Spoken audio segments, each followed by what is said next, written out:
ప్రతిష్టను దిగజార్చే విధంగా మాట్లాడిన తిరుమల గౌరవ అర్చకులు రమణ దీక్షితులు తొలగిస్తున్నామని చెప్పారు టీటీడీ చైర్మన్ భూమన కరుణాకర్ రెడ్డి.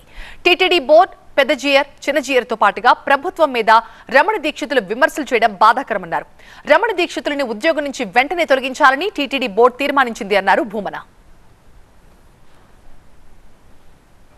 టీటీడీలో ప్రధాన అర్చకులుగా ఉన్నటువంటి రమణ దీక్షితులు గారు తిరుమల తిరుపతి దేవస్థానం పైన, టీటీడీ అధికారుల పైన, పాలక మండలి పైన, ముఖ్యమంత్రి గారి మీద, ఎంతో పురాతనమైనటువంటి అహోబలం మఠం మీద, రామానుజాచార్య పరంపర అయినటువంటి పెద్ద జీఆర్ చిన్న జీఆర్ స్వాముల ప్రవర్తన మీద, అర్చకుల మీద, అందరి మీద నీచాతి నీచమైనటువంటి ఆరోపణలు చేసిన కారణంగా మొత్తం బోర్డు అంతా కూడా ఇలాంటి వాటిల్ని ఎట్టి పరిస్థితుల్లోనూ ఉపేక్షించడానికి లేదు.